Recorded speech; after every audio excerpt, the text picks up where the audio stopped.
बिस्मिल्लाहिर्रहमानिर्रहीम अस्सलाम वालेकुम डियर स्टूडेंट। आज हम आईकॉम पार्ट 1 की जो प्रिंसिपल ऑफ अकाउंटिंग की बुक है सुहेल अफजल और एम आरिफ चौधरी साहब की, उसका जो चैप्टर नंबर 8 है cash book and bank reconciliation statement, तो उसकी जो एक्सरसाइज नंबर 10 आज हम करने जा रहे हैं।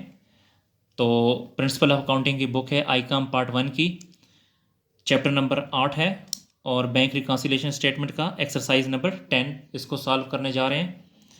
तो इसमें कहता है according to the cash book of Sarfaraz, company का नाम है Sarfaraz limited company, has a balance at bank 3800 रुपया। तो कैश बुक का जो बैलेंस है वो 3800 है on 31 March 2015, but this did not agree with the bank statement on the same date and investigations into the difference given gives the following informations. जी हमें ये कुछ इन्फॉर्मेशन दी गई हैं, इसकी मदद से हमने बैंक रिकन्सिलिएशन स्टेटमेंट बनानी है। जी डिस्ट्रीब्यूट में दोबारा बता दूं कि यहाँ पे अगर आप देखें तो कैश बुक का जो बैलेंस है वो 3800 है। अब यहाँ पे कैश बुक का डेबिट और क्रेडिट हमें नहीं बताया गया, तो मैंने आपसे ये कहा था कि जब भी बैलेंस के साथ डेबिट या क्रेडिट ना बताया जाए तो आपने हमेशा फेवरेबल बैलेंस लेना है। तो अगर आप देखें इसमें इसमें अगर आप देखें तो कैश बुक का जो फेवरेबल बैलेंस है वो कौन सा होगा, डेबिट बैलेंस होगा। तो हम लिखेंगे balance as per cash book debit balance लिखेंगे। जी तो एक्सरसाइज नंबर 10 ऊपर आपने लिखना है सरफराज कंपनी लिमिटेड, यहाँ पे लिखेंगे bank reconciliation statement as on, जो डेट होगी वो आपने यहाँ पे लिखनी है। तो balance as per cash book यहाँ लिखें, balance as per cash book. जी इसका डेबिट बैलेंस लेंगे क्योंकि इसका जो फेवरेबल बैलेंस है वो डेबिट है, तो इसका जो डेबिट बैलेंस है वो 3800 है। तो यहाँ पे लिखें 3800। इसके बाद आपने क्या करना है कि यहाँ पे लिखेंगे ऐड और यहाँ पे लिखेंगे लेस।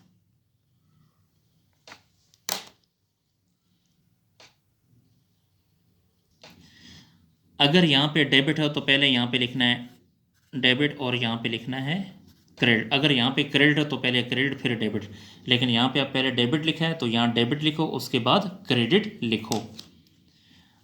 अब एक्सरसाइज की तरफ चलते हैं।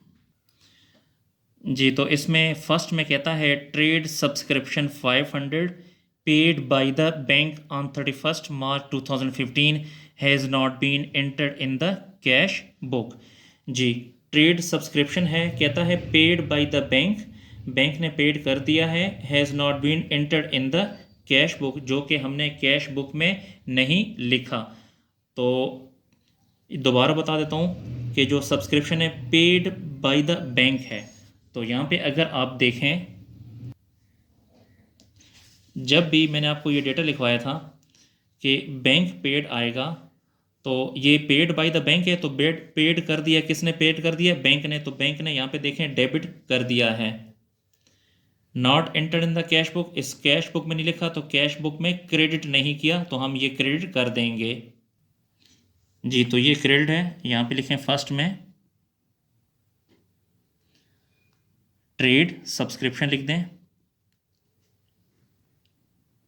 ट्रेड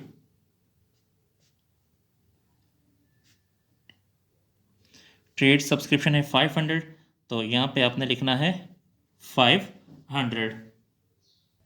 जी नेक्स्ट ट्रांजैक्शन है a cheque paid for advertisement on 10th March 197 has not been entered in the cash book.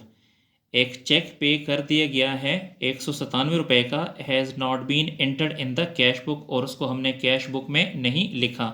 Ji dear student यहाँ पर अगर आप देखें तो वो जो चेक है बैंक ने पेड किया है, तो यहाँ देखें बैंक ने जब पेड किया है तो बैंक ने यहाँ पर क्या कर दिया है, डेबिट कर दिया है। और आगे कहता है कि not been entered in the cash book, cash book में हमने एंटर नहीं किया, तो देखिए ये कैश बुक है, कैश बुक में एंटर नहीं किया तो कैश बुक में ये क्रेडिट नहीं किया, तो हम कैश बुक में क्रेडिट कर देंगे, यानी बैंक रिकन्सिलिएशन स्टेटमेंट में क्रेडिट कर देंगे।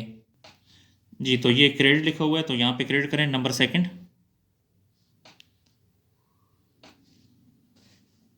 एडवर्टाइजमेंट एक्सपेंसेस,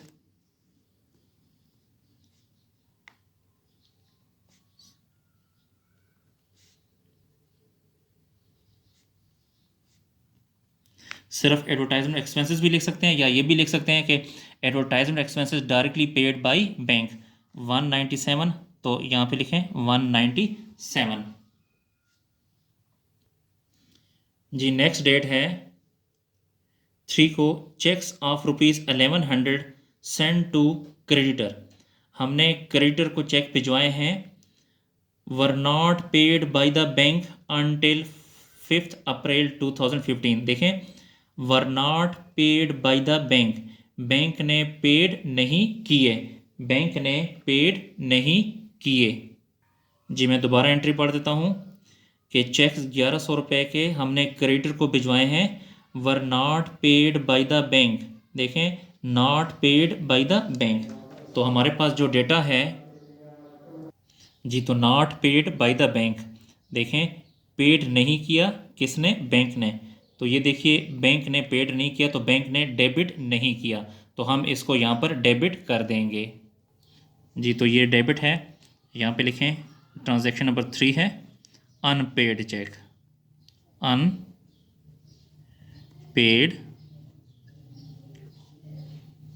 अनपेड चेक्स भी लिख सकते हैं, या ये भी लिख सकते हैं कि cheque send to creditor but not paid by the bank 1100, तो यहाँ पे लिखें ये 1100। जी, उसके बाद जो नेक्स्ट ट्रांजैक्शन है,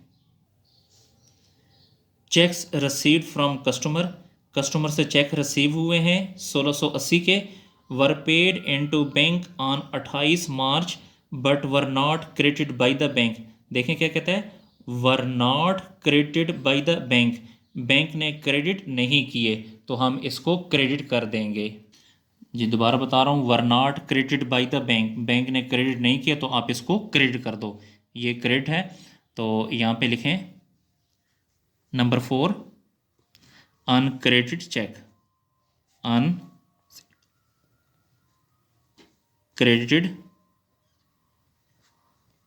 चेक्स, या आप इस तरह भी लिख सकते हैं कि cheque receive from customer but not credited by the bank 1680, यहाँ पे लिखें 1680। जी, उसके बाद जो नेक्स्ट ट्रांजैक्शन है, लास्ट ट्रांजैक्शन है interest on investment collected by bank 300 not yet recorded in the cash book. तो देखें, यहाँ पर इसने बोला है collected by the bank, bank ने कलेक्ट कर लिया है, not yet recorded in the cash book, cash book में रिकॉर्ड नहीं हुआ, तो कलेक्टेड बाय द बैंक।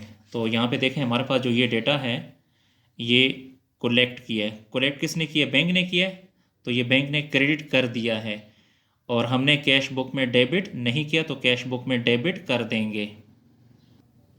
जी, तो ये डेबिट है, तो यहाँ पे लिखें नंबर 5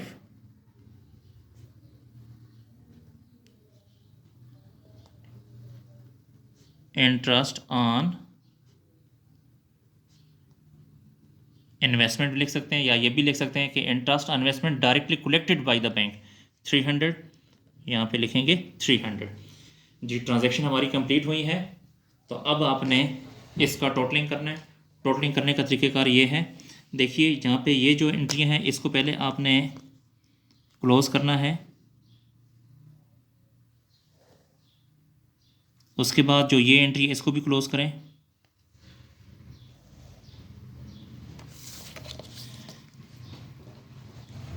जी, अब जो है 1100 जमा 300 1400 हो गया, तो यहाँ पे लिखें 1400। इसी तरह 500 जमा 197 जमा 1680, तो ये आ जाएगा 2377। अब यहाँ पे देखें ऐड लिखा हुआ है, तो इन दोनों को ऐड करना है, 3800 जमा 1400, तो ये आ जाएगा 5200।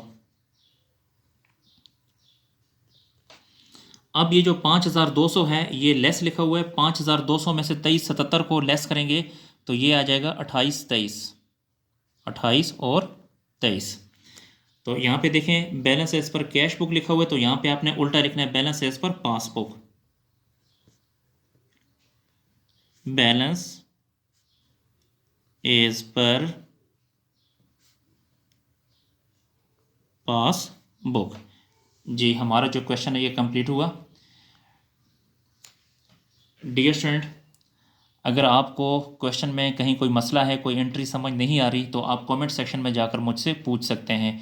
और कोशिश करें कि इन क्वेश्चंस को अपने दोस्तों के साथ भी शेयर करें ताकि वो भी इससे फ़ायदा हासिल कर सकें। जी बहुत शुक्रिया, अल्लाह हाफिज़।